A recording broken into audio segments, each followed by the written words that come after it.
I made their life hell. Like, just throwing plates out, just banging on doors, like fighting with the guards, and not eating. I went on a hunger strike for 9 days. So I have a megaphone, and I announced on the megaphone, I'm like, take your shawl off and raise your hands. I say it once, he doesn't do anything. I say it again, he doesn't do anything. As I'm about to say the third time, like, just like that, like, he sprays me with like AK-47 rounds. Safi, born in Afghanistan. So I was born in a refugee camp in Pakistan, which, again, if you look at these countries like Pakistan, Iran, Turkey, a lot of these countries that host big numbers of refugees, when you're born there, you are basically stateless. Because like if you are in the US and you're born here, you basically become an American citizen. But there it's different. You don't get any kind of paperwork. Also, you don't live with the main like general population. They have places for you. So if your family doesn't have a legal status and the family has a child, yeah, the child does not get legal status. The family, the citizenship in those countries doesn't work like the way it works here. You cannot become a citizen of Pakistan, India, Turkey, Iran, all these countries without having like 10 generations past living there.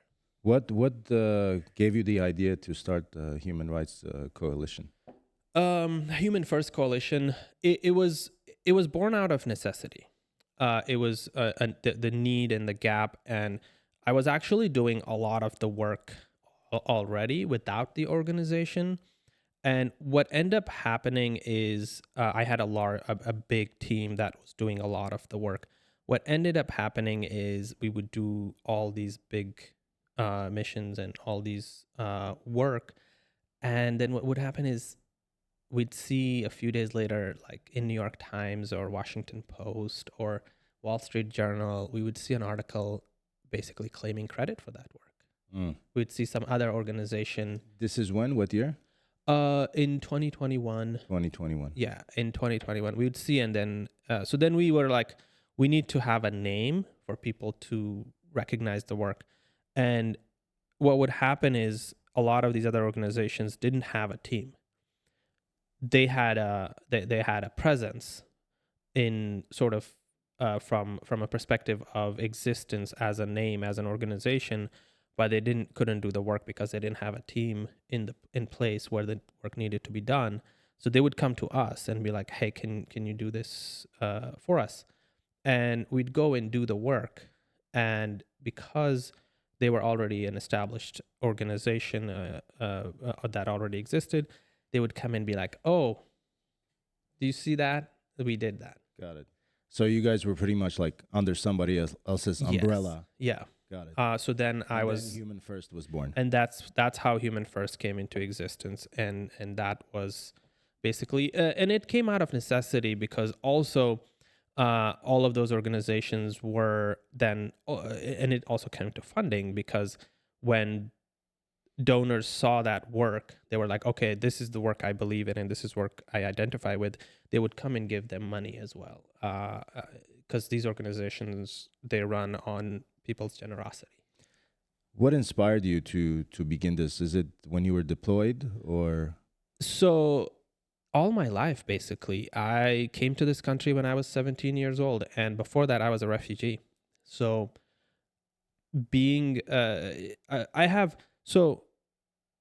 my life has had a very unique trajectory. Every part of every group I've been, starting at like age 3.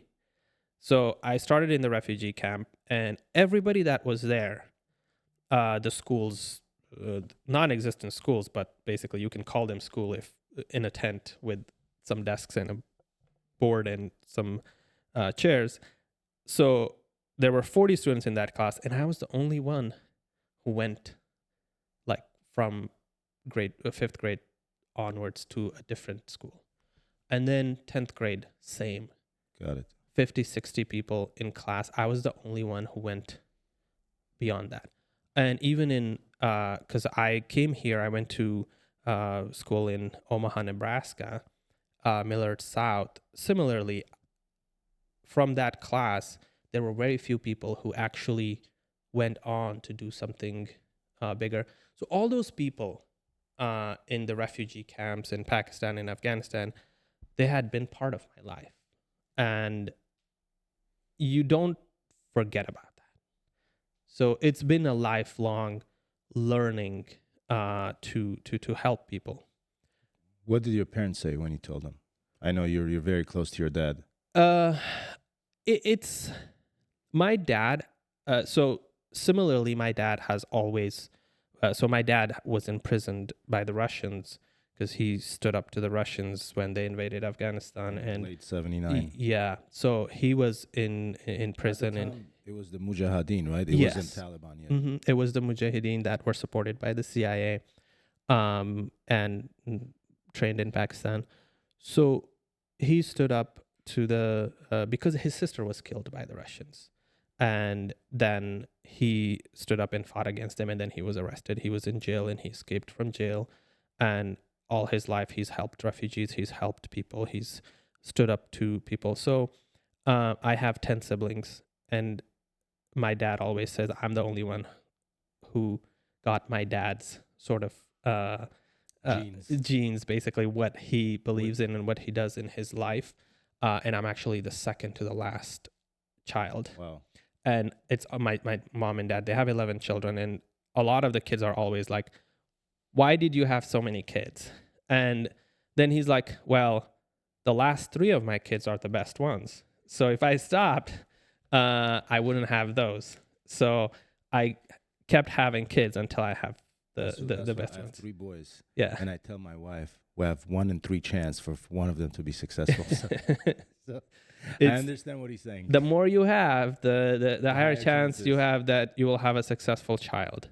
Yeah.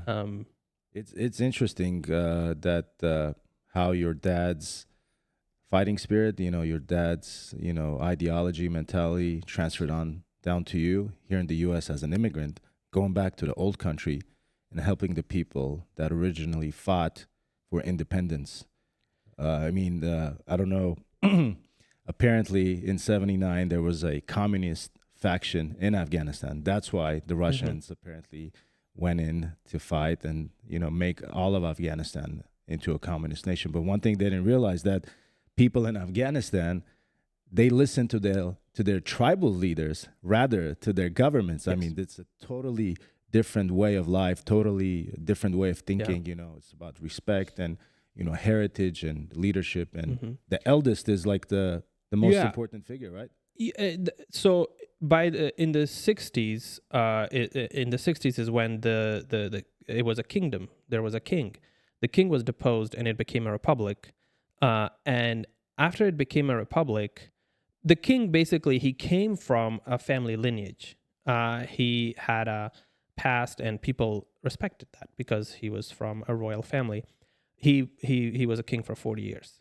And after he was deposed and the country became a republic, the government didn't realize how Afghanistan worked.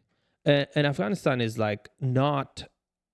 so you'll have, for example, 2 cities that are 20-minute drive away from each other, like 2 villages that are 20-minute drive away from each other. But you will realize that they speak a different language. They look a little different. Some of their customs are a little different. And the other village, they don't really, because my dad married in a village that's like on a donkey ride, it's like 20 minutes. And I say that because back in 1998, I went back, and from my dad's village to my mom's village, I rode a donkey. And that's what people used to go. There was 1 taxi in the entire village. It's different now. Everybody has a car, but it's 20 minutes. My mom speaks different language. My mom is Tajik. My dad is Pashtun. They have completely different traditions. They come from very different backgrounds. So if people that close to each other cannot understand each other, and each one is going to listen to their own leader, how do you expect a central entity To control to everything. control the whole country? That's the reason why the Russians, when they pulled out, provinces started to fight against one another, right? Exactly. And I mean, there were about 15 different factions that formed, and each faction was supported by a different outside organization. And they were all fighting each other. There was like Tajiks, Uzbeks, Pashtuns, Hazaras. All of them had their own leader, and they were all fighting against each other. And it never settled. Is that the case until today, in modern day in Afghanistan, under the Taliban? Uh, Taliban has a very strong hold on Afghanistan right now. They are basically controlling all of Afghanistan, and the thing about different about Taliban is that it's sort of also local. They are not as the Taliban who rule in that area belong to that place. Got it. So they're a bit more successful in that sense, because each area has their own Taliban. Like each there's in the north there's northern Taliban, in the south there's southern Taliban, in center there's all of them then have a representative in the government. Tell us, what is Afghanistan like? I mean, we all have this perception, different perceptions of Afghanistan, and especially after 9/11, it's been this wide thought it's a terrorist nation. Everybody's a terrorist from there, and people like you have had hard times here advocating for people from Pakistan or from Afghanistan. What is Afghanistan? What is Kabul like? It's an extremely poor country. The people are extremely poor. Every time there's been any issues arising from Afghanistan, it's always come from outside. There isn't a single unifying ideology or thing that everybody can come together to agree on. And it's not a country that has a lot of access to the outside world. It's landlocked. It doesn't have access to the ocean. That makes it very difficult for people to come and Afghans are very hard to assimilate with. Got it. The language that they speak there, it's a very ancient language. There's not that many people that speak it. The people are not educated, so even that really contributes to the problem. And most importantly, it's just poor people. Are they trying to go more pro-Western ideology in recent years to be more open, women going to schools? Because that's one, women going to schools was a big deal, and that was one of the propositions from the Biden administration, right? To make sure they go and they let them go. So unpopular opinion, unpopular belief that even when the U.S. for 20 years when U.S. was in Afghanistan, there were 3.4 million girls that weren't going to school. So it's yes, it's worse. Girls and women, it's a lot worse for them now. They can't work, they can't go to school. But that was a very small percentage of the population even back then. Got it. It was the educated. At most, there were probably about 5 to 10 million people who were benefiting from the change in Afghanistan. And that was the biggest problem. If you leave out the majority of the population of a country worse off, then you can't change that country. People in villages, people in far-lying provinces, they weren't getting any sort of help or support. And you can't, it's all complicated. It's not easy to just say that they weren't getting it and that the US didn't try. The Taliban are to blame for that as well, because every time they went to build a road or build a school or build a hospital, they came back and destroyed it. And it was a lot harder because it was more dangerous for people to go and help there. if somebody went to teach there, they were arrested, they were kidnapped, they were tortured. So it was hard to do that. But at the same time, it wasn't like the way we were making it look like in the Western media was it was all, rainbows and, but it wasn't like that. It was extremely hard. It was bad. People were dying every day, and hundreds of people were dying every day, and people were sick of it. They were just sick of it. And it's been like that since 79. Yeah, and the corruption, that was the number one problem. Money was coming to Afghanistan, and then it was just leaving like that. It wasn't staying in Afghanistan to help the people. Ship it out to what? Buy weapons? Fund Other activities that didn't really, help the government or help the people, but help certain factions. Yes. There was that, like the people who were in power, they were investing the money in other countries like Dubai, like Turkey, and for personal use. Oh, wow. Yeah. So people who didn't have a penny before the US came, they became billionaires. Wow. By just taking that money, stealing it from the people and turning around. So just plain old personal greed. Personal greed. And what was the biggest contributing factor that didn't help the people was America itself. Because, Blackwater or any other private contractor that we brought in to help in Afghanistan, they were coming there getting salaries of like $500,000 to $1 million to $200,000-$300,000. And those private contracts from the US. Yeah. And not just for that, like USAID, every organization that went to Afghanistan, they had like massive salaries. The contractors were charging the government billions of dollars. But what were those people doing? They were just suntanning there.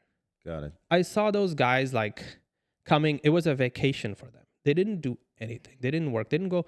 And it was basically like USAID or anybody else asked, why didn't this project complete? And there is security.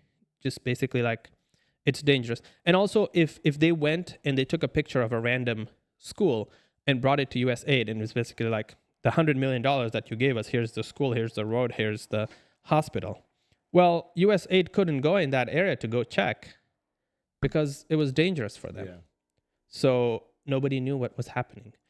In every sector that was happening, we spent about $2 trillion in Afghanistan, but about $1.98 trillion of that came back to the US in form of private contractors. Let's go back to 2012. Yes. 2012 to 2016, right? Yes. Tell us about that time. Yeah, so it's a crazy time of my life where it's when you see those movies that are made about some of the most elite special forces, special operations of U.S. military. I was always that kid who wanted to be part of it. And then in 2012, I wanted to join the Air Force because Top Gun, and even though Top Gun is Navy, but Black Hawk Down. Yeah. So I was like, I went to the Air Force recruiter, and he saw I spoke 6 languages. I could read, write, and I was fluent, like natively. And he was like, you're going to be put in at some desk in the Air Force. Here's something. Call this person. This is a different recruiter. I called him. He's like, didn't give me any information. Which department was that, or what agency? It was JSOC. I didn't know. They didn't tell me anything. Like, they were like, come to North Carolina. It's Fayetteville, North Carolina, Fort Bragg. So I go there. I'm there for a month. I get all kinds of tests to basically security clearances and polygraph and all kinds of tests. And then I get shipped to Afghanistan. How long did that take? The evaluation and the testing? It was, so I started, so May 25th, I turned 18. May 26th, I graduated from high school, and that's when I applied. And by July, I was in Afghanistan. Wow, that's quick. Yeah, it was very quick. So I went to Bagram first, and I saw it looked like basically a city, and then I was there for 2 days. I got the badges and everything. I still don't know what I'm doing. So after 1 year, you immigrated here. A year later, you went back. Yes. Wow. And I became a citizen actually right away. Because your parents were here before you were. Yes. My dad was a citizen, so if you're under 18, You automatically you automatically become a U.S. citizen. So I became a U.S. citizen, and I had to be a U.S. citizen to be able to do that job for the security clearance. So I go to Bagram. I still don't know what I'm doing, where I'm going, who I'm working for. Who are you reporting to? It's just, it's all JSOC people. It's all JSOC people. But they don't tell you what JSOC is for the people that don't know. So Joint Special Operations Command, it's the three most elite U.S. military forces fall under that, which is Navy SEALs, Team 6, Delta Force, and Rangers. So those three fall under that. And then JSOC itself falls under SOCOM, which is Special Operations Command. And then Special Operations Command has a lot of different other tier 2. So JSOC is tier 1, and then SOCOM has a lot of the tier 2, which is like Special Forces, MARSOC, and also there's Navy SEALs who are not JSOC yet, and there's. So pretty much from the get-go, you just went to the top. Top. So, and the reason I went there, because there was a need for somebody who could speak that language, and I'll explain that in a little bit, why that was so important to them. So then they put me on a charter flight, like a small private plane from Bagram to this province called Kunduz. It's in northern Afghanistan in the mountains, and it's a small FOB, which means forward operating base, where a lot of these special forces operate from, because they're in the heart of where the most strongholds for terrorists are. So I go there, and then I didn't. So everything I had seen in movies and stuff, it's like you see these young privates, and they have like really short hair, fully clean shaved, like looking like they're kids. So I go there, and everybody has a fist length beard. Wow. They all have beard, and almost all of them have gray hair. And they're old. They're old. They have gray beards, some graying beards, and really fist long beards, and basically like huge. That tells me you were somewhere very, very important with some important people. So I get there, and I'm like, holy shit. So so I go to the person the first place I got there was the detention center, where they were holding all of the people they were capturing. So my job initially was to translate all of the documents that they were getting out of the targets. And the guy who was in charge of that facility takes me to the gym first. And he's like, every day you're going to come to the gym. And he's like, you're going to grow your beard, and every day you're going to come to the gym. And I was like, okay. And did you ask him why? Why grow a beard? He didn't say anything. He's just like, you're going to grow your beard, and you're going to work out here every day. And then he takes me to the dining facility. And you see the dining facility, it's like there's this huge fridge, a 2-door, and it's stacked with everything. American, stacked with everything, a lot of protein. So he's like, you're going to come here every day and drink all the protein, and you're going to drink a lot of water. And then we go to the doctor and the PA, and he's like, and you're going to talk to him how you're going to like do all of this. And so they start basically training me. Then he takes me and gives me night vision goggles, helmet, body armor, uniform. This is a movie already. Yeah. So everything. And then I go to the range. I get trained in weapons. I get trained in getting on helicopters, getting off helicopters, all of that. And then a month later,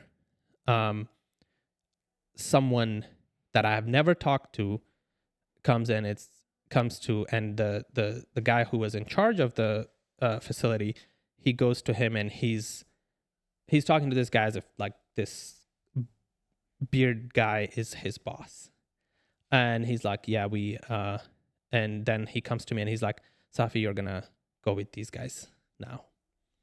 So I go, and this is Delta Force. And you're 18. I'm 18. Jesus Christ.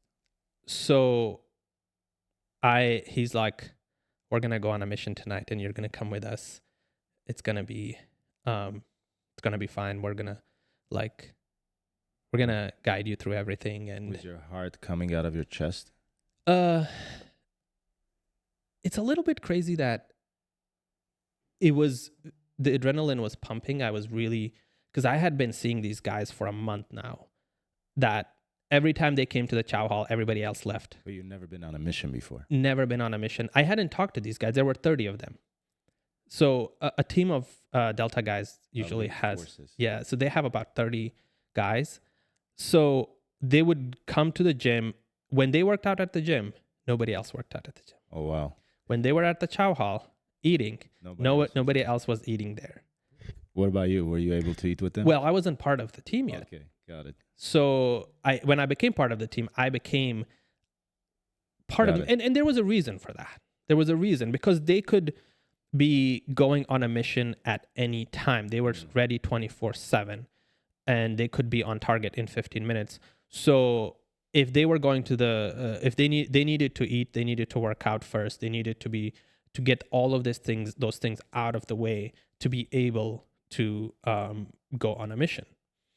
It wasn't being asshole or they were better than anyone else. I mean, they were better than everyone else, but it wasn't discrimination. It was more practical. So then I become part of. So the first night I go, and it's the first time I get to use goggles. I get on a helicopter and go to the mission. And the guy who was in charge of the holding facility that night, he comes out with us as well, as basically like to be with me. Mm-hmm. And then me and him basically go to the target and interrogate all the people that are on target. And that was the last time he came with me. After that, every mission we went on, I was the one going there and asking everybody the targets questions. I was interrogating all of those people pretty much. And yeah, I was the interrogator for all of those guys on target. Wow. And they started to trust me more and more and more. Yes, high value targets. They started to trust me more and more and more. And I became a very valuable member of the team. I became jacked. I grew up full beard. I didn't touch my beard or my hair for 9 months before I came for a vacation. Did you have to dress like the locals? There were different missions. We sometimes, if we were going at nighttime to just basically full military operation, we went in full military gear with helicopters and all the support. Wow. Or if we were going as locals, we were basically going in station wagons. That's basically the typical vehicle that you would drive in Afghanistan. We'd go in local clothes in a station wagon. I'm loving your story. Yeah, thank you. So you would go in that vehicle and basically that was surveillance basically. So you waited outside and watched the guys and collected information and waited until the target came and you grabbed them. Are you able to name any names that you interrogated? No, Okay, because that would be a breach of confidentiality agreements. got it. Tell me your most dangerous moment during those 4 years while you were doing that. I mean, every moment was. Somewhere that I mean, something that can never go out of your head. You always refer back to it. Something that scared you, something that you were feeling all this adrenaline, all this Yeah. rush. So most of our missions were at night, and some of the most dangerous ones were during the day. Wow. The day operations were the most dangerous. So we got a report that this guy was basically the resurfaced, and he was leaving country. He resurfaced to leave the country, and he was on the go. And he was going to Tajikistan out of Afghanistan. He was leaving.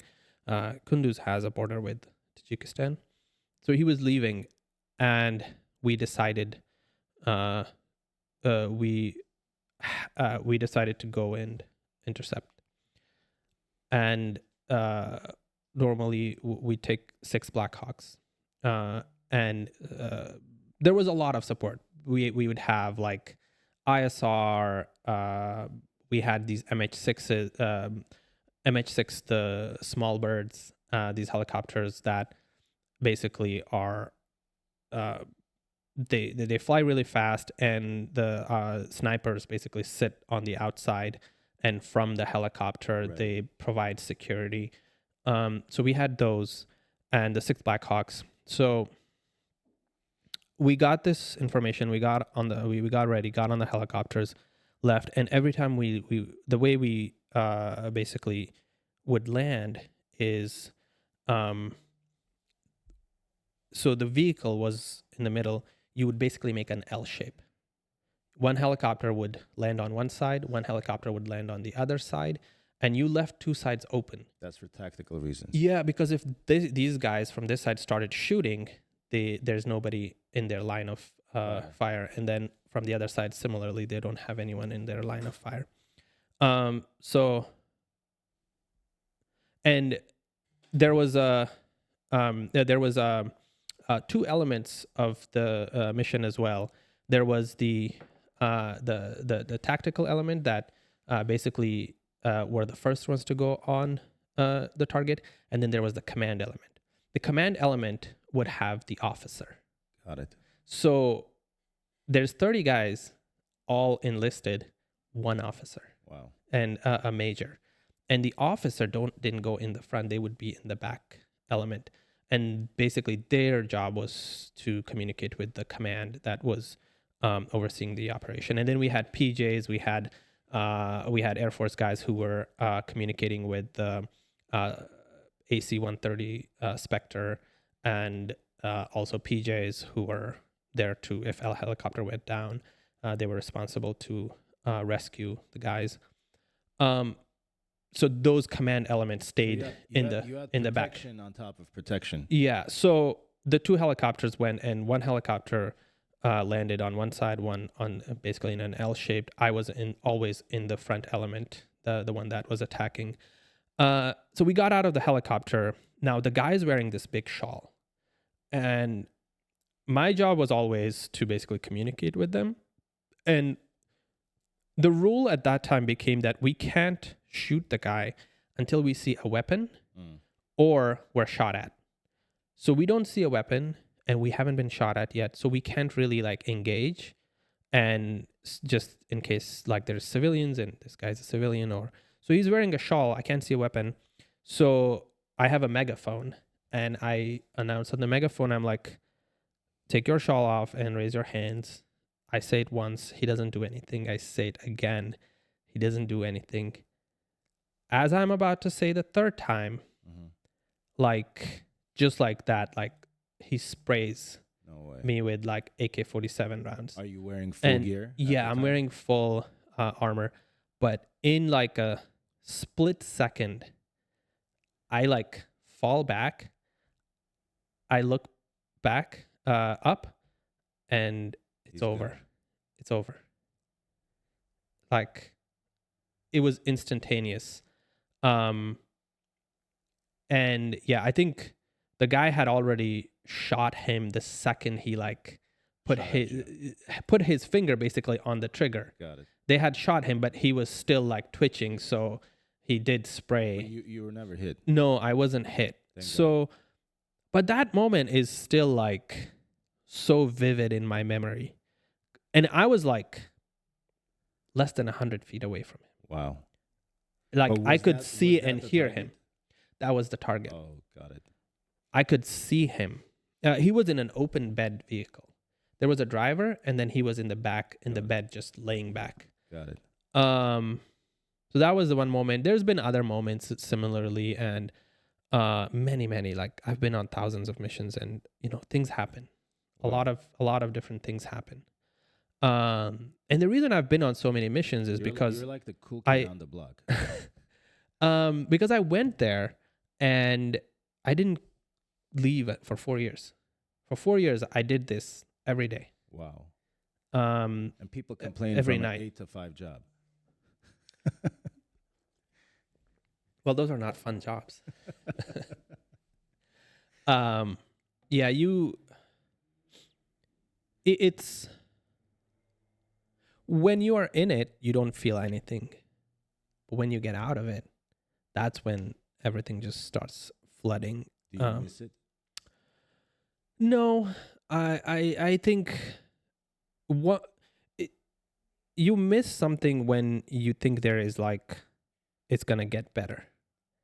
I was at that. There wasn't anything above that. There isn't something that's better than that I could do that. Are you disappointed In what way? in the way that you put all this effort and thinking that this place is going to change, government's going to change, the way of life is going to change, but until today it's about the same. Uh, And you were there to change that way of living. You were there to make sure that people, were more progressed, more westernized. And when I say westernized, I don't Mhm. mean only Americanized, but in the sense of just moving forward in life. There are some countries that until today they live 60, 50 years ago. yeah, I mean, in Afghanistan, I would like classify it as living like 500 years in the Wow. past. Wow. It's not even 60 years. It may seem on the surface that they have vehicles and they have some technology, they have internet, they have phones, but that's like 10% of the population. They still use, cows and bulls for plowing their fields. And is that due to lack of education? Education, resources, money, But like you all of said, that. a lot of money came into the country. A lot. And just left. Didn't stay in the country. Had it stayed in the country, it would have been one of the most, Afghanistan is a small country. $2 trillion for the size of Afghanistan Yeah. is a lot of money. Germany is the third largest economy in the world, and their Yep. GDP is 3 $4.9 some trillion dollars. US is what, 28 trillion. China is 18 About trillion. 30 this past year was about 30 and China is 20, and then Germany is like 4.2 4 Yeah. point like They're around number those three, areas. And then it's what, Japan, France, Uh, Italy. I mean, it's India now. Number 4 is India too, India. yeah. So which again is a little bit misleading because there's like China, even though it's number 2 biggest economy in the world, they still have like 1.5 trillion people population wise. Same India, they have 1.5 trillion China people. also has I think the largest purchasing power. Yes. I mean, China is on a different level, but if you look at India, it's a bit misleading when you say that it's the like number 4th biggest economy in the world. I've been to India and I've done extensive travel in India. It's poor, it's dirty, it's just the people have a really bad life. Like honestly, some people I've been in Afghanistan are more modern No way. than in India. Wow. But India also has a lot of, I don't want to say different factions of people, but they have how many? Like 50, 60 dialects, right? Yeah. they have a lot of different people in India, and I think that's the disconnect between people is one of the problems.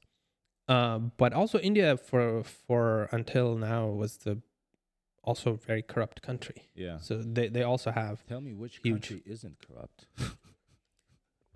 Well, there's legal corruption and then there's illegal. Country. I mean, there's legal corruption and then there's illegal corruption. America has a legal corruption system. They like the richest people have are the most corrupt, but they do it in a legal way. Like, you know, corporations not paying, like you could have a company and you wouldn't pay any taxes, and somebody who is just doing a W-2 job, they're paying a lot of taxes. Yeah. So it's legal corruption. In those and in legal corruption, it's sort of like the government has made ways for people to manipulate and use to make money. Is one of them. And lobbying, of course. But it is not as detrimental and dangerous as it is the ones that are in countries like India, Iran, Afghanistan, Pakistan, like all those countries. Those type of corruptions, the money doesn't come from the government that is corrupted. In America, there's money for everything. There's money for different things, and there's money that is specifically for the corruption that happens to go to that. So the people don't lose that money. Mm. In India, in those countries, the politicians and the people in power, they take that money from the people that's meant to be for the people. That's why it's not voiced here. That's why people don't, make people a big don't fuss about it. Yeah, exactly. Like and it's legal corruption. It's not illegal to have a good accountant to do your taxes, or lobby in Congress to have the politician pass laws that are in your favor, or for Congress members themselves to be raising their own salaries and health benefits and retirement and all of that. Or betting on the stock market while you know what's going to happen. Exactly. Or what legislation they're going to push for. Exactly. Nancy Pelosi. Yeah, everybody, like, it's on both sides. I don't like a lot of politicians on both sides, Republicans and Democrats. I think this is sort of the trick that the politicians play on the people in America. They divide themselves in Republicans and Democrats. When you go to Congress, there is no Democrat and Republicans. You're right. In private, there isn't. That doesn't exist in private. I've been in their private places and private conversations. When Chuck Schumer sits with what's the senator from the what state? The Republican senator who was the chair of the leader, the Republican Arms Committee majority leader. You mean the Speaker of the House? No, the senator, Senate majority leader. Senate majority and minority leader. Hold on, it was Mitch McConnell? Yes, Mitch McConnell. So Mitch McConnell and Chuck Schumer, they come together, they sit down, there's legislations, and they're like, okay, so I'm going to let you pass these legislations, and I'm going to let you pass these legislations. I don't want this legislation to pass, and I don't want this legislation to pass. Yeah. They come together, and they talk about it. Absolutely, yeah. They talk about the omnibus bill, which is for funding the government, for the NDAA, which is the National Defense Authorization, and all of these, they come sit together and they talk about it and they negotiate. And they negotiate for their own best interests. And some of those interests include getting nominated, getting elected again. But isn't that the nature of politics everywhere? 2 parties or 3 parties or 4 parties, doesn't matter how many parties, come along and they negotiate and say, hey, I'm going to let you do this because I have majority, or I'm going to let you pass this because I have majority. I believe in there being more parties. There being more, because I don't think everybody exclusively agrees with either party. Mm-hmm. there is both parties that have flaws. No one is entirely a Republican or entirely a Democrat. Absolutely. So I'm a Democrat and I voted for Trump. see, and that's, see, like, you are gonna see people sometime who are gonna go to the other side, and that's when you don't have a third, a fourth, a fifth party. Then this is what happens. It's been this like back and forth between the Republicans and the Democrats. You know, every 4 years, every 4 or 8 years, it changes.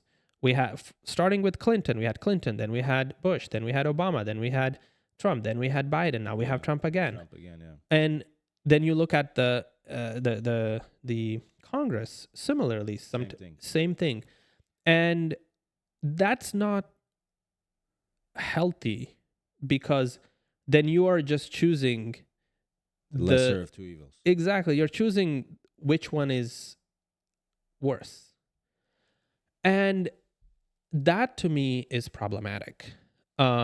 So I had a bill in Congress about the Afghan Resettlement Act to basically give the people who are already here, to give them permanent residency here in the US, because they were already here, and going back would mean a death sentence for them. So we drove across the country for over 8,000 miles. We went and talked to every senator, every congressman, Republican and Democrats, and they were all on board. We had, huge majority. We had 55 senators who basically supported the bill. Wow. That's majority already. Yeah, and it already passed through the House. Nice. So it had already passed through the House. It was in the Senate.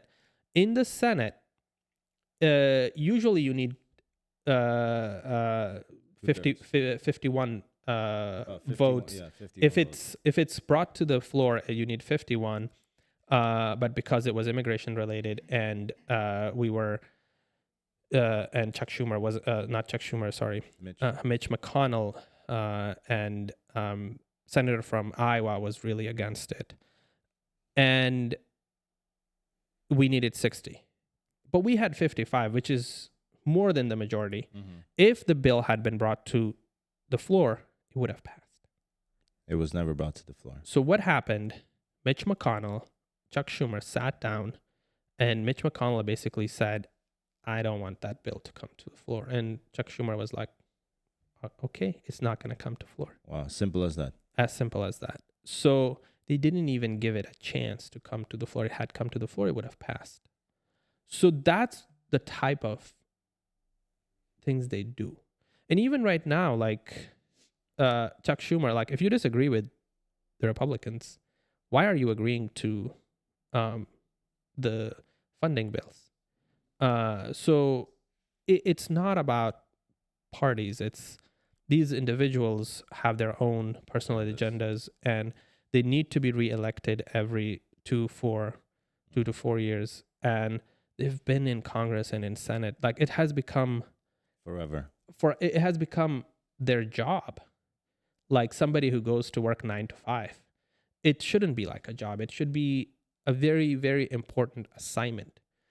For example, if somebody is doing really important work in the military, at the Pentagon or at the White House, they get a very small assignment to go there and do that job.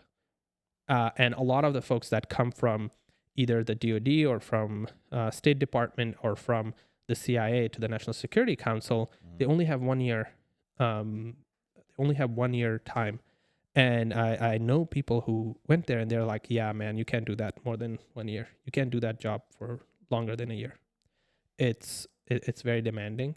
Wow. So you can't have a senator who's responsible for, passing laws and budgets and making sure the country is running, a job that he's been doing at like the age of 80. Like Biden. Like old age. Years. Exactly. Like these, I think politicians should be retired after like what the retirement age in Or America they should is. just put term limits. I mean, we have a retirement age in the US, right? We have a retirement age. Somebody hits 65, 65, 66, 67, 70, 67, 72. So, and they get retired, like the Social Security age. When you can start receiving Social Security, Yeah, you shouldn't be working anymore. or at least not a politician anymore. At least not in the government. Not in the government, where you need to be sharp. You need to be on top of everything. You need to be able to work like 14, 16, 20 hours a day. hours a day. You think Trump is sharp Um, for his age? I think he's slips here and there. He's Recently, not or- fully there, and he's never been fully there. He has that's his style. He's just never fully there. It's every like 10 sentences he says one thing that makes sense. But he rumbles a lot, which is his style. He like works up the people, and he can talk for 2 hours just talking about going from one topic to another, to another, to another, to another, and a lot of those don't make sense. Did you vote for him? No, I did not. Kamala? I did, yes, and I think as an immigrant, so I've personally really been. There's been a lot of things that has happened in this administration that has personally affected me, and that's why Got it. you always have to vote for your best interest, and I believe in we're a democracy, and I respect the president. The office, you don't respect the person, you respect the office, whether it's Joe Biden or Trump or anyone. That office is sacred. What if that office has a failed leader? Then there's a legal way to get rid of that person. We have in America, we have checks and balances, right? We have the Congress for that reason. We have three branches: judicial and legislative and executive. So you have checks and balances, and if you don't agree with that, if majority of the country does not agree with that leader, they will come together, and if not, they will, vote him out in 4 years. I was really against Biden, and it's one, Biden has personally, I have personal sort of issues with him, that he basically I was PNG'd from his administration. Basically, the administration wasn't allowed to talk to me, communicate with me, because we didn't agree on a lot of things, especially the evacuation from Afghanistan and the refugees left behind. So I really did not like Joe Biden, but not even for that reason. From the very beginning, this is the reason I'm really upset with the Democratic Party, is for 4 years of Joe Biden's presidency, they gaslighted all of the people who were basically like, Joe Biden is not fit to be president. And everybody who said that was gaslighted. Basically, they were like, you are like ageist, and Biden is fine, and you are just helping the Republicans. Mm-hmm. And I was one of them. I was like, Joe Biden Is not fit. And I still stick to that. And checks and balances worked out. Exactly. And he didn't get voted out. Kamala got voted out. So, and that was a really, really bad. They didn't let him run. Yeah. Especially after that debate. Yes. And that debate, it didn't need to happen that way. And by the way, so Jill Biden was my English teacher in college. No way. So I've had some interactions with that family. I don't think it was even Joe Biden at the end where he wanted to run. It was in Georgetown? I went to community college first, okay. and then I went to Georgetown. So if Biden, from the get-go, didn't run, and they had somebody who was qualified from the Democrat side, it would have been a better fighting chance. Who do you think was the most qualified candidate to run at the Well, time against Trump? I mean, after Biden, I don't think any Democrats really wanted to run. Yeah. For example, like Kamala, her political career is over. Well, I got some information that like 99% she's running for governor here in California. Is she gonna win? You know, polls say yes, unfortunately. Oh. And I've met Kamala personally on multiple occasions. And at the time when she was attorney general here, the state of California. And after this failed vice presidency and failed administration, I just can't imagine how people can still have the interest to vote her in. Yeah. I don't know if she's a woman, she's black, she's married to a Jewish, partner, but I don't know what it is, that's likable about her. You're talking about Trump not rumbling and not being able to put in two sentences together. Yeah. Then I don't know what Kamala is. She's totally dysfunctional while she's speaking. You can barely you have to like think, what is she trying to say? And I don't really like her either. Like, she is not the person that should have been the Democratic nominee. She wasn't.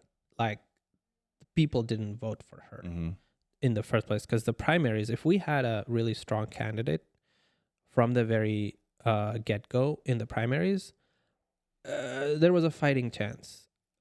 But and then all the shady stuff that the Democratic Party did. Yeah. And the Democratic Party needs to have a come to Jesus moment. They do. And they need to figure out who is their...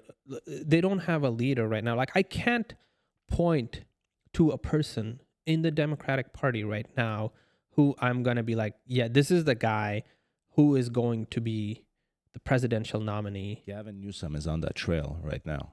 And I don't think... I hear really controversial things about him. I don't know him. I haven't researched him. I don't think good or bad of him, but I don't know him. I'm not from California. I will tell you later. Yeah. When we finish this. But I've met him too. I've interacted with him as well on numerous occasions, and he's an interesting character. Yeah, I've heard he's had a lot of moral lapses in San Francisco. He had some interesting history there. I don't really judge people unless I've personally because there's a lot of people who talk really bad of me as well, and there's people who talk really good of me as well, and I can't really judge a person unless I have personally know the fact what it is. And also, like, the game of telephone. Do you know the game of telephone where you have... I'll tell you something else. Yeah. It goes in a line. It's like it's always completely different by the end of that conversation, right? So no, what I will tell you is something I witnessed personally. So, but anyways, yeah, absolutely. I want you to go back to after 2016, after you were done with that deployment. Where did life take you? So during that deployment, I went so many places, like all over Afghanistan. We did a lot of and by the way, Delta Force, one of their most, like, their specialty that they are like known for, that is hostage rescue. So I went on a lot of hostage rescue missions as well. After that, by the end of that, I also got involved later on. We got involved a lot in the sort of the political side of Afghanistan as well. We basically, while we were there in 2014, it was going to be the first time when the power was going to transition from the president who was in place when we came in. We put the president in place through elections. He was about going to leave office, and a new president was coming in. So basically, we were brought in to make sure that the two candidates who were running for president, nobody kills them. Wow. because like if they were killed, then it was a really dangerous and difficult time. And we were also sort of monitoring the whole sort of ecosystem of like making sure the elections went smoothly, like if there was security support needed, if there was air support needed, if anything was needed, we were basically brought in to do that. Did the U.S. have a candidate that they desired to win? No, it was they were talking to both of them. They were protecting both of them. The embassy was treating both of them same way. The election happened, and then basically like the other candidate was like, I don't agree, there's been fraud. And then for about a year, that went on for a year. The president was supposed to be sworn in 3 months, and that actually went on for 3 years. And John Kerry was the Secretary of State at the time. John Kerry came to Kabul. We were there, and he basically sat down both of them, and he basically was like, "You guys need to make up. You guys need to fucking do this because we've been here for 15 years, and something needs like this needs to move forward. You can't just have a country sitting in a limbo." The longest war the U.S. had, right? Yes. In Afghanistan. Yes. In history. Mm-hmm. So that was a really bad decision that was made at that point by John Kerry, where they made the guy who won, he became the president, and the person who was fighting the results, he became sort of like the second president. There's no like vice president or... So both had a vice president. So both of them have a vice president. Like 2 administrations. Basically, 2. So one was called the president, and the other was called executive leader. They made up a new sort of title, and but that was that was what broke Afghanistan. That was the time that Afghanistan broke. Because basically what happened, the people who were the country didn't have one president where the country just basically rallied behind him. Got it. They had half the country was listening to one, half the country was listening to the other, and they were both acting as presidents, and that became very hard. And right after that, I basically decided, I knew at that moment, I was like, it's just a matter of time before it's over. What year did you come back to the States? March of 2016. March of 2016. March of 2016, I came back and I basically gave up everything. I was like, I'm done with all of this. I am never going into this kind of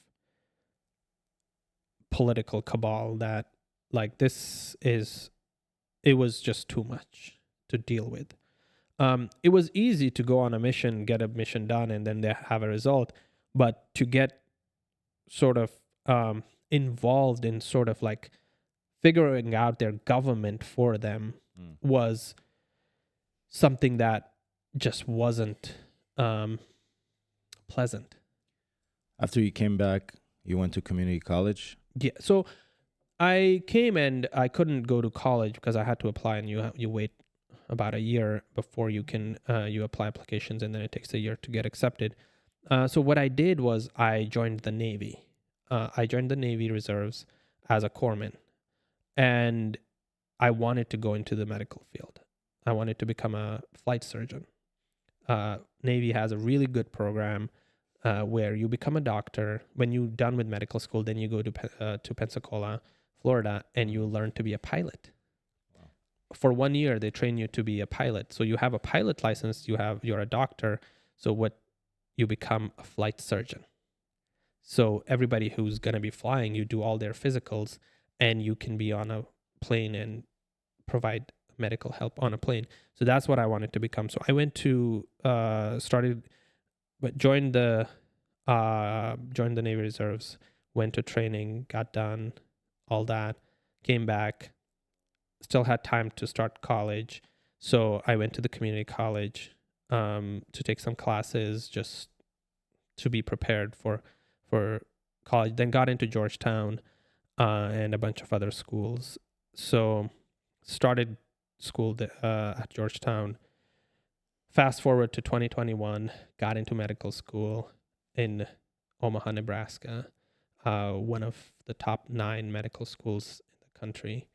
Got into that and was about to basically first week of my classes is when Afghanistan fell. And even beginning of 2021, when Biden came into became the president, even in that beginning era, there were a lot of signs that Afghanistan was not doing so well. It was going to fall.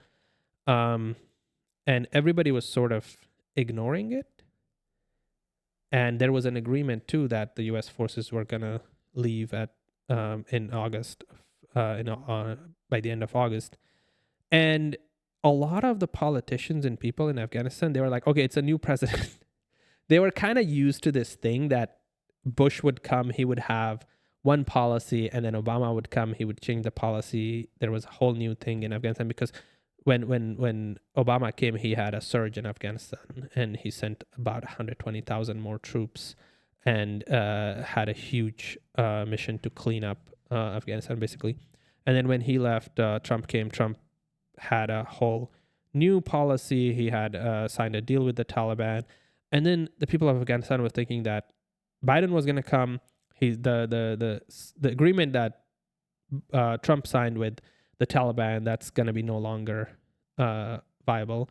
So America is going to stay. But then in May, he campaigned on that Trump that he was going to take out everybody, all the troops. Yeah. So in May, Biden basically made the final decision. He was like, yeah, we're fully leaving Afghanistan. And that's also when we went to the administration, went to Congress. We were basically like, we need to start the evacuation now. Wow. So the base in one of the territories, in the U.S. territories, we said we should repurpose that military base. All the people should be evacuated there, and then basically slowly vet all of those people to come into the U.S. That plan was not. The administration was basically like, "What are you guys talking about? Everything is going to be fine. We're going to leave. They have a president. They're going to be fine." And sort of, it was a failure of the intelligence agencies as well, because all of those agencies didn't give Biden the indication that Afghanistan was going to fall. And that had been the problem from the very beginning of the war in Afghanistan. It's like, so the forces that were on the ground, they were seeing the ground reality. But when a politician would come to Afghanistan, a general would give him the brief.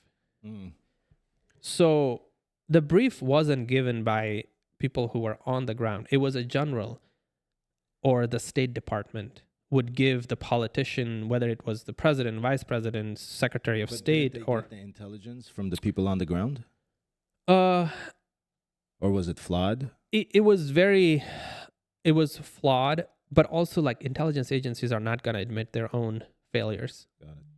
And they didn't say that Taliban were as strong as they were. And there's a lot of other aspects, because in 2018, when Trump was president, one of the points of the agreement was that all of the contracted support to the Afghan military was going to be cut. So the U.S. basically cut Funding. Not just funding, the lifeline. So basically, if Afghan military wanted bullets, wanted to buy bullets from an American contractor with their own money, they couldn't. Got it. That was part of the Doha deal, and that basically like broke the back of the military establishment in Afghanistan. There were a lot of other issues. They couldn't buy oil, they couldn't buy weapons, they couldn't buy ammo, they couldn't the helicopters couldn't be operated, the planes couldn't be operated. The maintenance for a lot of the helicopters, the planes, the airport, all of that was contracted to these companies, and all those contracts basically disappeared because of that agreement, and it basically killed the military side of the government. And then fast forward to 2021, it's basically like happened overnight. After that, in 2022, Human First was born, right? 2021. 2021. So it was basically born like a week within after the fall. When did you go back? So when we pulled out, that everybody, the government and everybody basically was like, okay, this is it. This is the end, right? We have American citizens on the ground left behind. We had over 1,500 American citizens just in our sort of And that was one of care. Biden's failures, right? That was a huge failure, right? Like he left behind a lot of American citizens. So we can't get them out because there is no airport. So I went back to restart Who'd the you go airport with this time. The first time I went with a team. I had a team, but then while I was there, Was it through your NGO or was it Yes. through any government department? I mean, State Department was Somewhat Yeah. involved. yes, and other agencies. I had blessings of other agencies as well, but I was going there to restart the airport, and we did. We started the airport. We did flights for the State Department. The State Department basically was paying for all the flights that we were doing out of Afghanistan. And we did many flights. We evacuated, These are flights to evacuate the people that were left behind. and the priority was American citizens, our allies, and young people. A lot of young people. My mission at that time became, I didn't really care about the people who were older. I was like, you guys have lived your life and you'll be fine in Afghanistan. But the young generation, and we evacuated a lot of young people, unmarried women, children, men who had hope. Like yourself. Yeah, 17, 18-year-olds. I'm actually going on next week. I'm going to talk at one of the colleges in New York, and we have a lot of students that we evacuated. They're going to school there, and they're doing phenomenal. They're doing amazing work. We evacuated this girl who was 16 at the time, and now she's going to college. Wow. She got a full ride scholarship to Bard, and she's going. It's her first year there, and she's actually going to school for fashion and design. So you've seen Schindler's List, right? yes. So you're like that person who saved all those people and gave them the opportunity and the lifeline to start and have a future. I don't give myself that much credit because it was a collective effort. It was a team that did a lot of. There was hundreds of people who were involved in this work. I led the team. I was giving a direction. More likely, I was like, if they said something wasn't possible, I always was like, no, it's possible. We're gonna keep trying. We're gonna keep trying new ways. We're gonna keep doing this. But the collective effort was a team, and there's hundreds of them, and some of them are still in Afghanistan. They're still doing great things.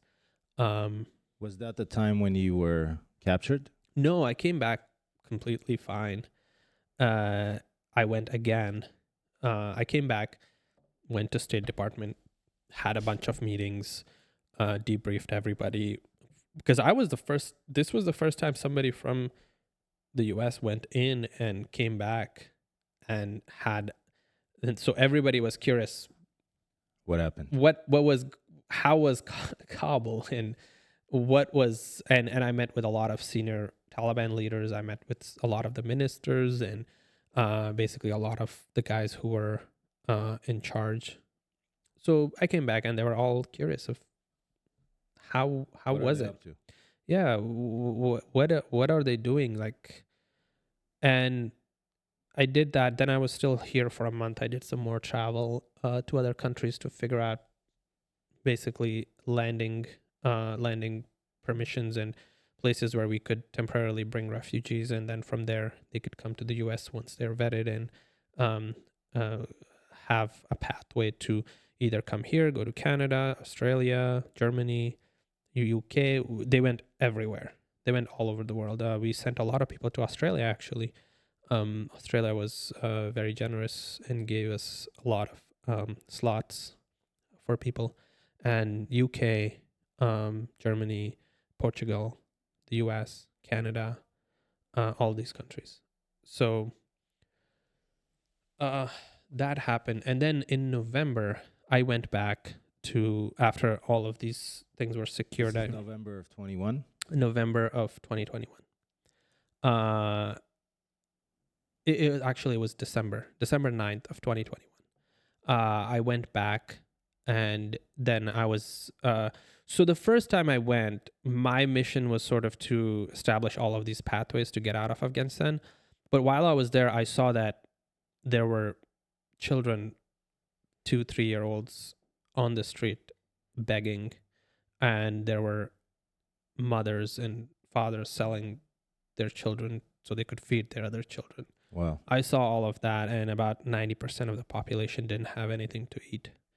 So I came back and I was like, okay, we also have to expand and basically help with this humanitarian aid process as well. And that time, David Beasley, who was the director of a World Food Program, well, the first time when I was there, he also came. I met with him. So he saw the situation as well, and I came back, and then we were like, okay, how do we do this? And then I went back, and I came back with a lot of aid to basically give families groceries and food and packages that had meals for a whole month. So I started doing all of that, and then 9 days into my visit, December 18th, I was taken hostage by the Taliban. Wow. How did that happen? I mean, why did they take you hostage the second time around, not the first time around? So it was so the Taliban were on board with everything I was doing. But like I said, there is many factions of Taliban. This was the intelligence department for the Taliban. So this is like the CIA, so it's FSB, like so MI6. it's like the CIA, MI6, FSB, or like FBI as well. Sort of like they do both internal and external. Got it. Intelligence and security. And what is so surprising about every intelligence agency in the world, they're all the fucking same. It's so crazy to see like how those guys they are scared of everybody. They think everyone is a threat. They don't trust anyone. Yeah. And it's the same with every intelligence agency in the world. For espionage charges, right? Yeah. So the reason it happened was because when I started this whole humanitarian aid, evacuations, planes going out, a lot. So like I said, there were contractors in Afghanistan before the fall, and they were like making gazillions of dollars. And when Afghanistan fell, that didn't exist anymore. But when I started the planes, that was a very lucrative business for a lot of those contractors. And there was specifically this British company called Eigenrack. That was the company that was really looking into a lot of the humanitarian aid and the evacuations that I was doing. And they were basically like, well, the pathway's been established. We can go and we can use this to get a contract and do this work commercially. Because what I was doing is nonprofit. It was I was a volunteer. I wasn't getting paid to do any of this work. Most of my team, almost all of my team in the US or outside Afghanistan, they weren't getting paid. They were all doing this as volunteers. Our team in Afghanistan, we were paying them. Was your NGO being funded? Yes. It was. So the one thing I didn't mention is when I was with the team at JSOC, I was getting paid very handsomely. So You were like a private contractor as well at the time. yeah. So I was getting paid very handsomely. So I had all of that money. I had houses in Omaha, and I sold some of my houses, my savings, and all that. We put all of that, and other guys came with the same sort of savings. Some people took loans on their houses. Some people sold their houses, and we all came with this money to do this work. And then State Department started paying us money as well for. They were not paying us; they were paying the invoice from the airline. Got it. So that whatever the airline was charging, they were paying that invoice, and they were paying for all the services that against an invoice that was happening on the ground, and it was a quarter of the money that a contractor would charge. So basically, for all of that work we were doing, we were getting like a very small amount of money. I'll just give you an example. After we stopped that work and another company took that work to do the evacuation and flights, do you know how much money they got? No. The contract was worth $750 million. Wow. $750 million over 3 years, $250 million a year. Jesus Lord. And they didn't even evacuate like people. So I'm in the wrong business. I should get into government contracting. yeah, so that company, the Agenrec from UK, basically went to the Taliban. They were like, okay, we're going to get this guy out of the scene, and we're going to do this work. They came and they told the Taliban, they were like, this guy is CIA, and he's supporting the anti-government So you were activities. Like, you're competition. Yeah. Taking out the competition. Exactly. So they went and told the Taliban, is this guy, the intelligence department, they were like, this guy's a CIA spy, and he's here to basically overthrow your government. He's with the resistance, and all these lies, and they made up a bunch of shit.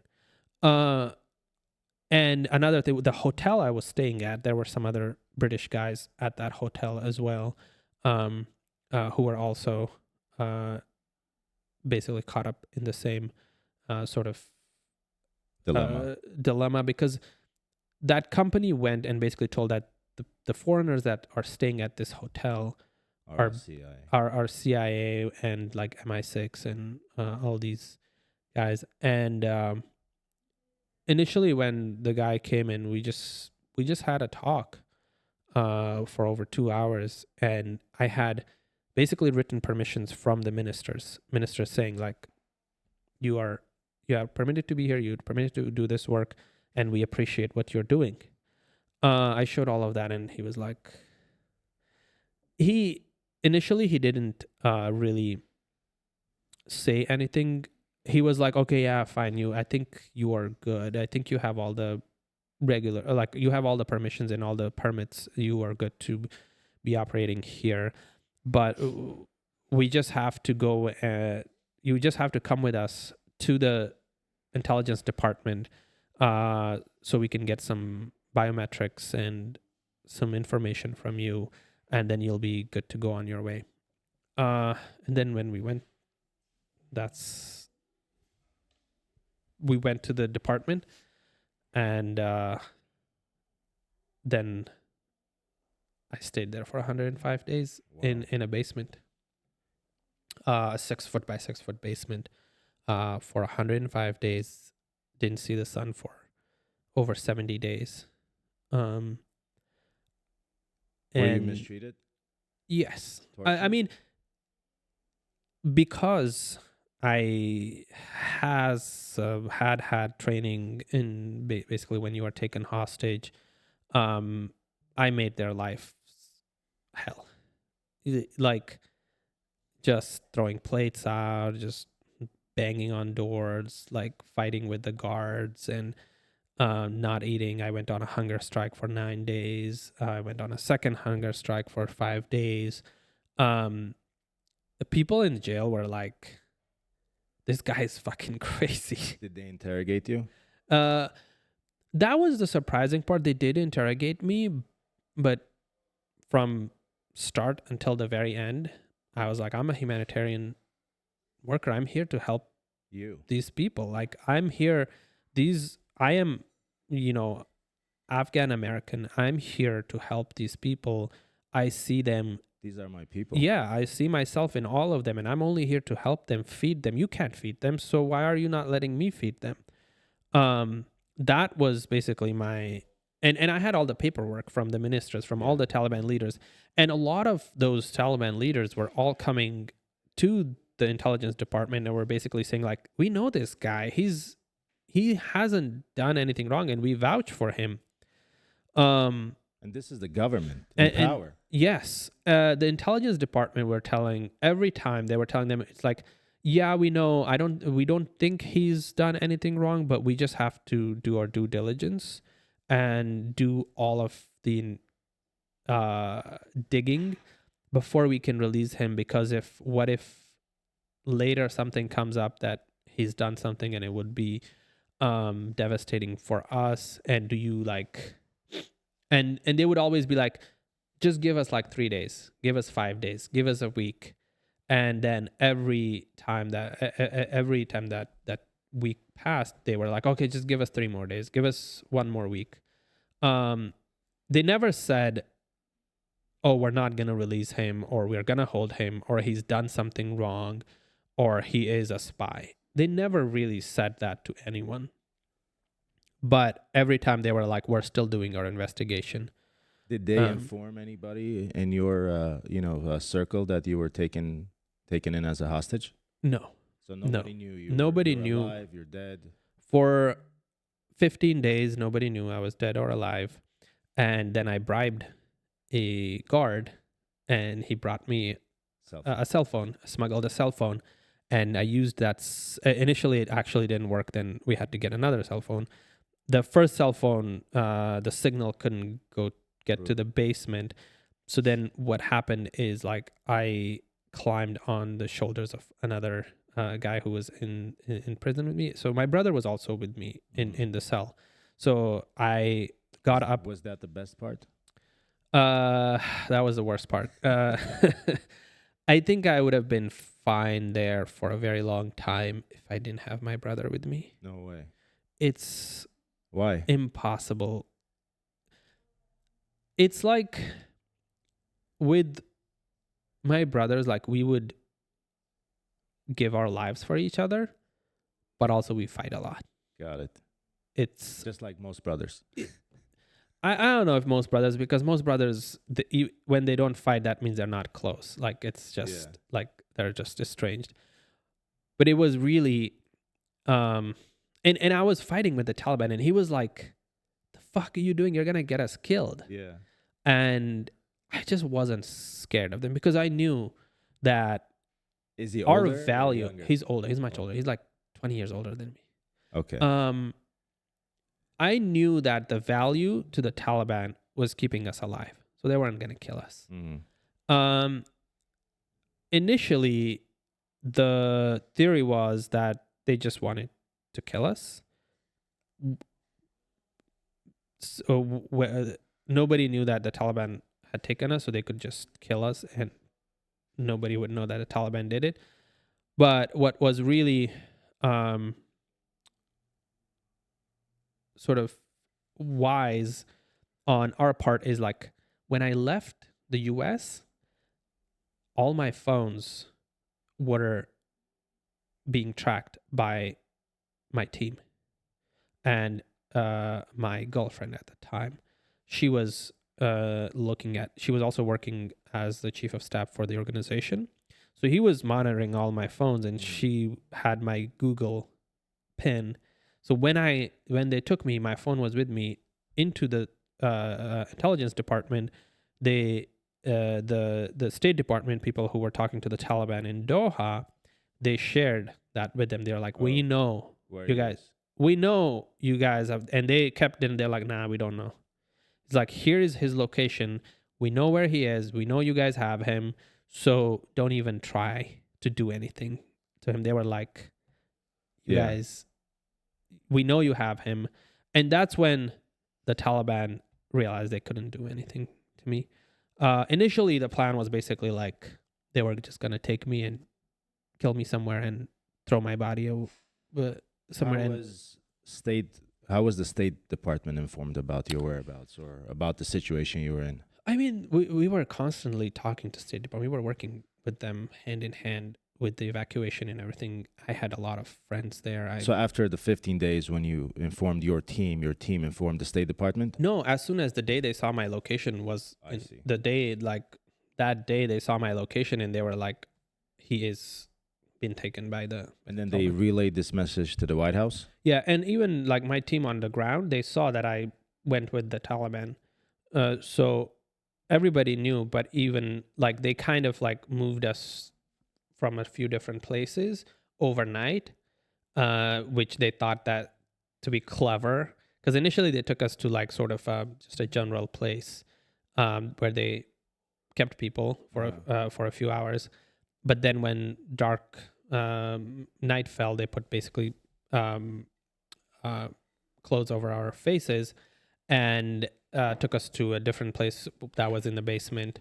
And I knew exactly where it was.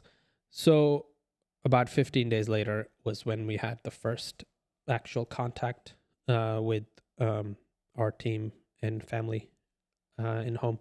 And the second phone that we got, we could actually use and talk. The first one we could only like take to the top of the ceiling and get a little bit of signal to send just a message. And your girlfriend started advocating for you as well, correct? Yeah, so she was basically the force that was pushing everything. She's a force of nature. Like, she is extremely smart, and she's in theater, correct? She's a theater director. She directs musicals and plays, and she's also directs TVs and big ceremonies and films now too. So she was advocating for me, but you got to look at her background as well. She was like the number 2 best debater in the country in high school. No way. So she was like, you can't talk to her. You can't argue with her. My life Are you still sucks. with her? Yeah, we're married now.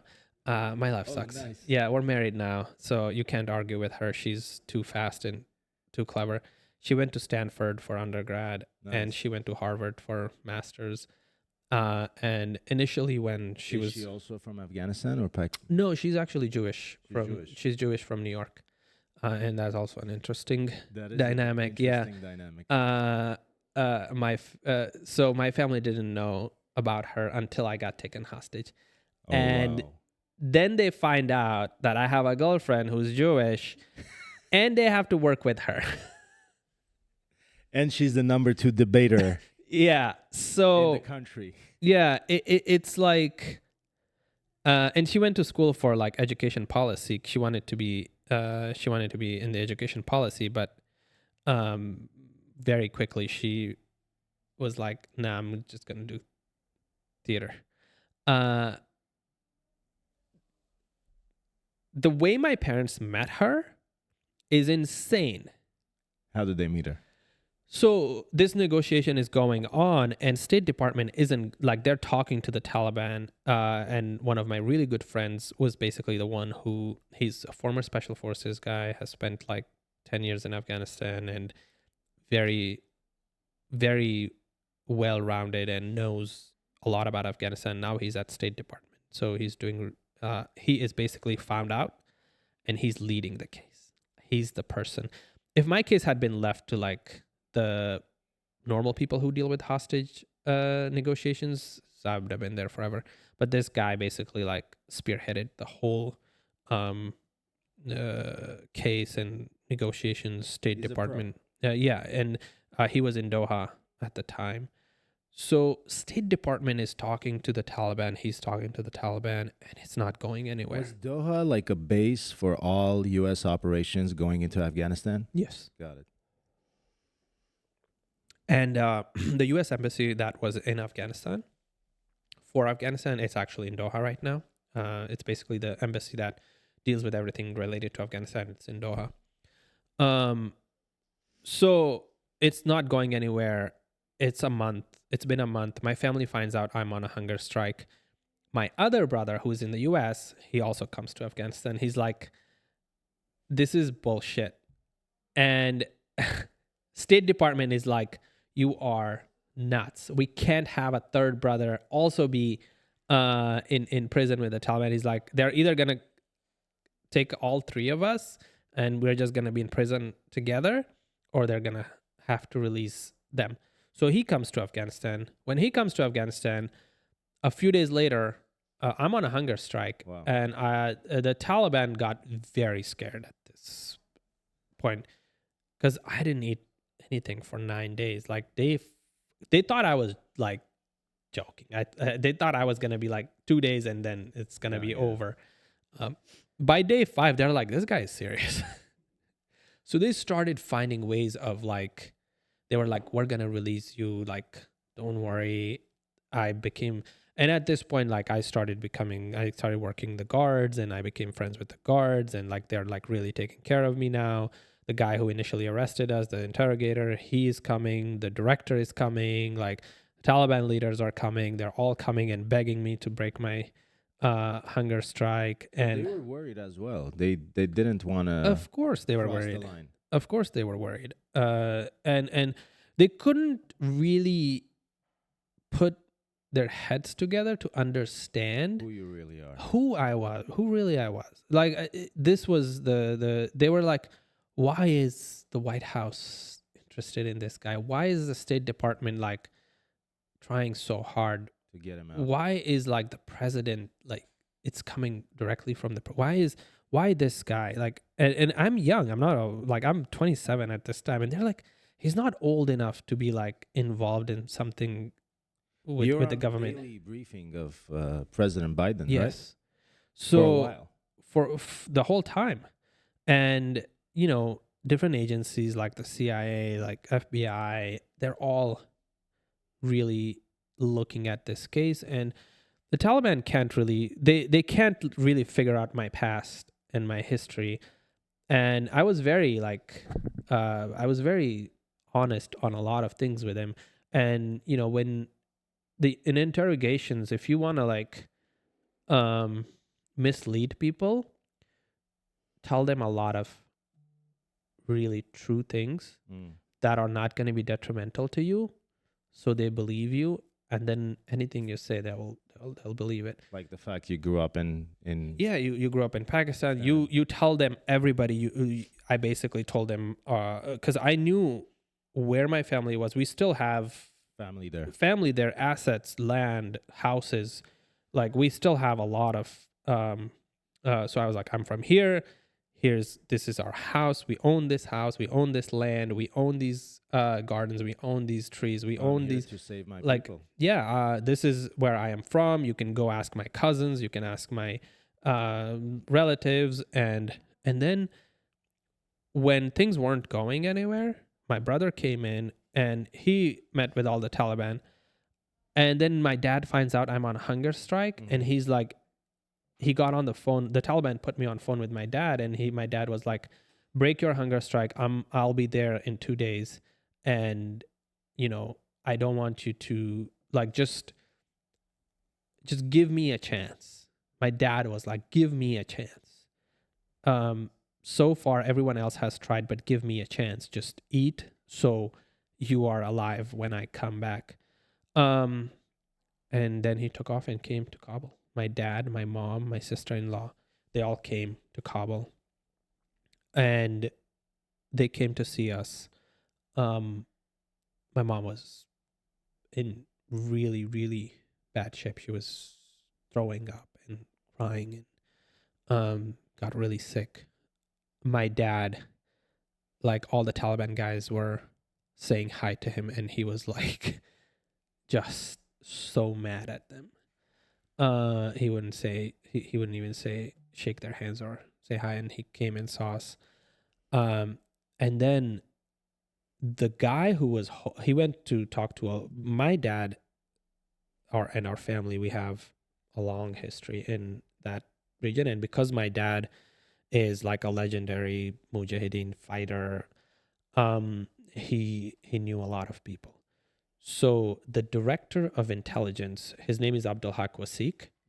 He went, he set up a meeting with him, and he went and Your dad, my dad dad, set up a meeting. yeah, my dad set up a meeting, and the guy who was the director, he thought my dad was just some random guy and wanted to meet with him.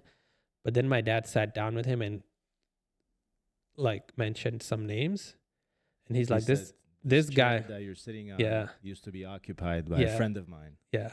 So the guy who used to be the director of intelligence in the previous Taliban government was my dad's commander when he was fighting with the Mujahideen.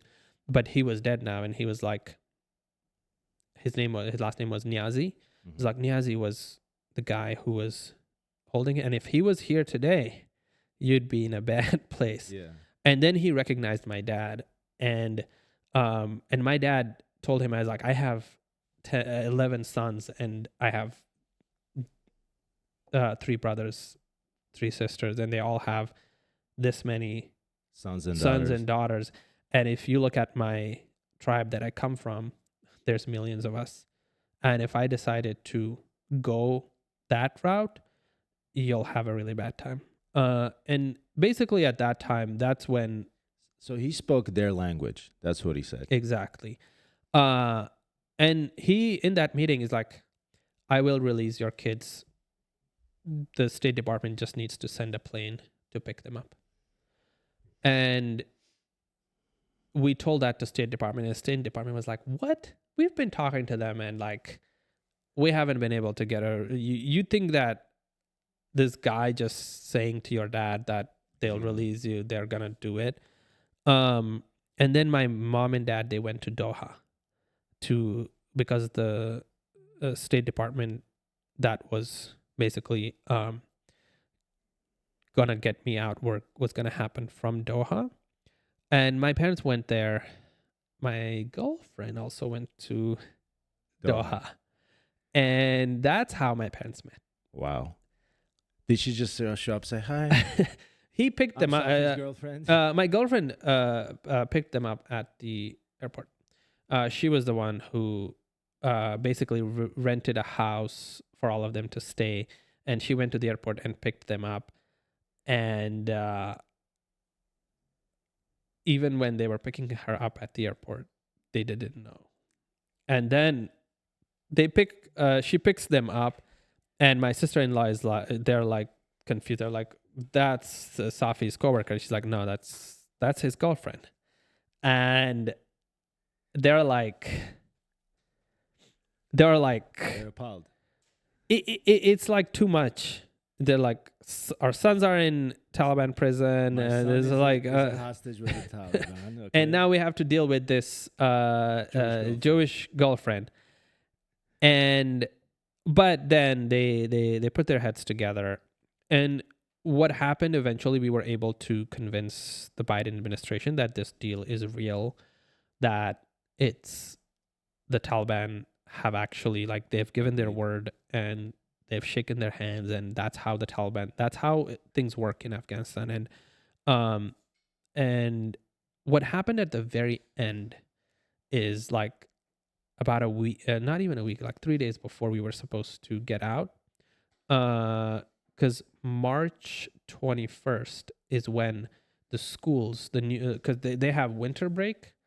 They have a long winter break instead of a long summer break. And the schools restart on March 21st. So what happened on March 21st is basically Taliban didn't let girls go back to school. And the State Department was ready to send a plane. When they saw that Taliban didn't let girls go to school, then the Biden administration was like, they went back on their word. They were like, we can't send a plane now because it's because it's going to look like we are colluding with the Taliban, and we agree with the fact that they're not letting girls and women go back to school. And then my girlfriend got on a 40-minute phone call with Wendy Sherman, Assistant Secretary of State. Yeah, Assistant Secretary of State. And, this woman is basically the orchestrator of the deal that happened with Iran. So she's had negotiations with people like that are really know what they're doing. And so she thinks that I'm going to get on phone call with this 27-year-old girl, and I'm just going to convince her that it's not a real deal and we can't go. We're just going to wait and see what happens. Mm-hmm. And they get on a phone call, and my girlfriend, she has an answer for everything. She prepared so well, and we have the full 40-minute phone call recorded, and it's like war. Debating in high school. Yeah, it's like debating. And also what happened, the person, my friend who was at State Department, he was also the one who was basically prepping Wendy Sherman for this phone call to tell everything about me, about the case and how it's going. The same person prepared my girlfriend as well. Wow. So we had an inside person. We know everything she was going to argue about, and then my girlfriend prepared for it. And at the end, before the call ended, my girlfriend said, and also in your inbox, you should receive a press release that if you don't send a plane, we're going to release to the press. And Jake Tapper from CNN was aware of all of this, and he was going to be our guy who's going to release the news. And basically, she sent her a press release that the heading was Biden administration fumbles deal with the Taliban that resulted in the death of American humanitarian. And this is a scathing press release. And she sent it to the president. She sent it to Wendy Sherman. She sent it to Secretary of State. She sent it to all their inboxes. That was the last thing Biden needed at the time. Yeah, exactly. So, and the reason there's a trick why you send it to their government emails, because all their government emails can be FOIA. It's Freedom of Information Act. They if press wants to, they can get all those emails. They were like, they sent you an email telling you that this guy was going to be killed. So why didn't you do anything about it? So they couldn't, if anything happened to me, they couldn't deny that they didn't know. Yeah. And then in that meeting, the tables turned. Like before that, we were telling the government, we were begging the government, it's like, please send a plane. In that meeting, Wendy Sherman was, please give us some time. Please, I have to talk to the president, and please don't do anything. And then after the call, Wendy Sherman kept emailing and messaging my girlfriend back. She's like, please, just give us a little bit more time. Give us a little bit more time.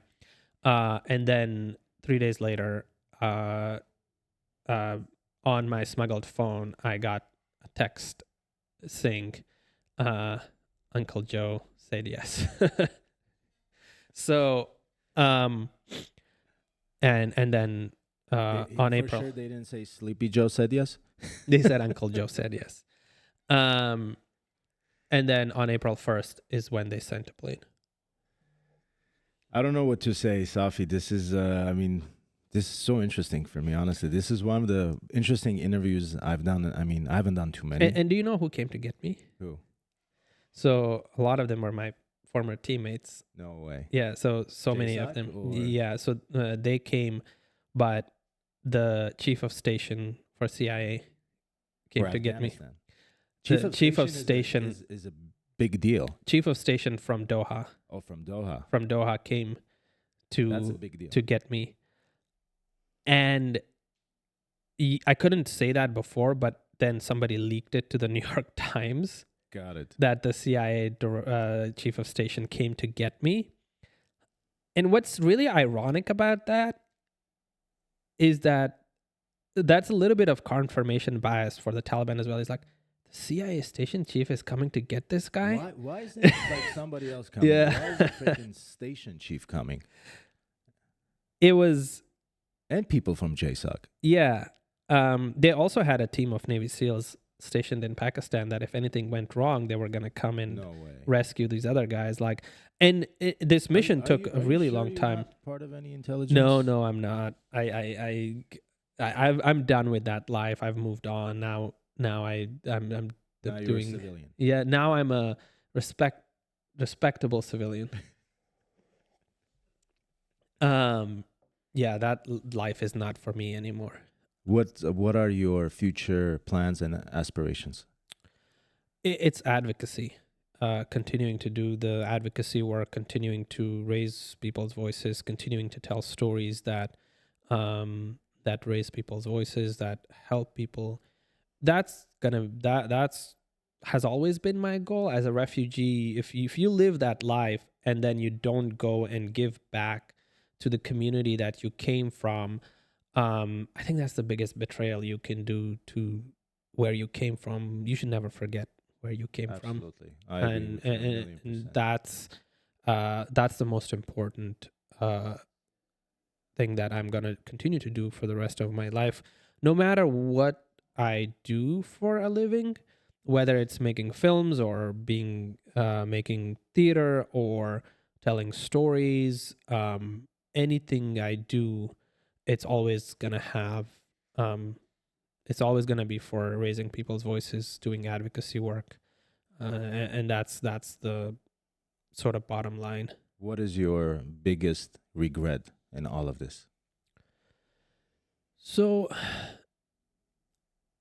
looking back on things that you've done in your life, you can't really think like that because then you're going to go, it's a downward spiral that's going to get out of control very quickly. But the one thing that I do hope, wish actually, that I had done at that time is been more um, understanding of the government, been Which government? the U.S. government been more uh, had been nicer to the government. I was very critical of the government, and that really backfired because I got basically like uninvited from everything in the White House. And when I got out, Joe Biden called me and invited me to the White House. Personally. Personally, yeah. So I wish I had been, and this is what everyone, like, I saw people who were coming in private and talking to me and they were like shitting on the government. Mm-hmm. And then they were going in front of the government and they were like ass kissing.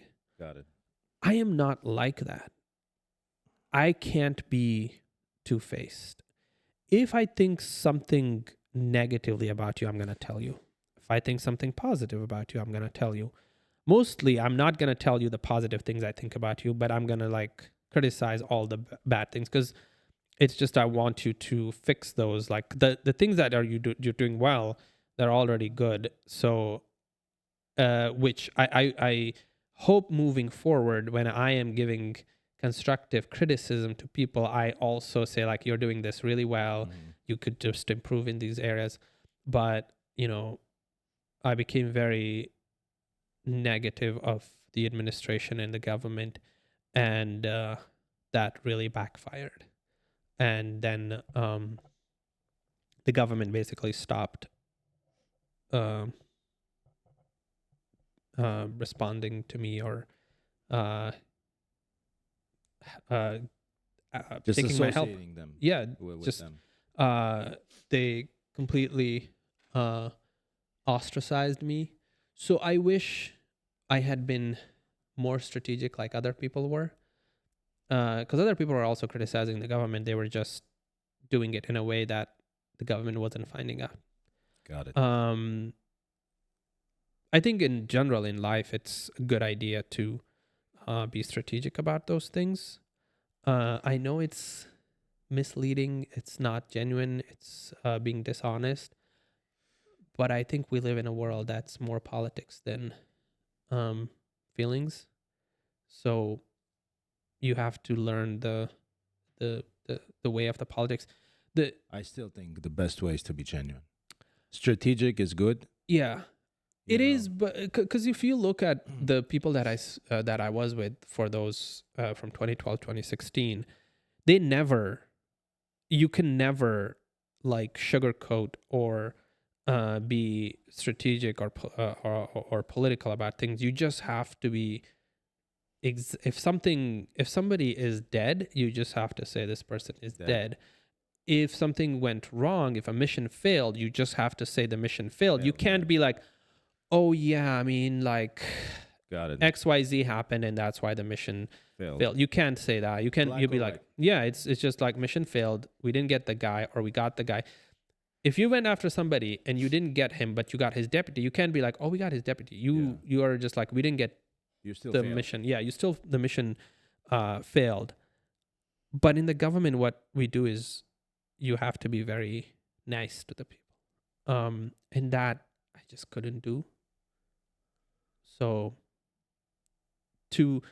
in order to get places, in order to remain in people's goodwill, you have to be strategic, be nice, and you can't always say what you think.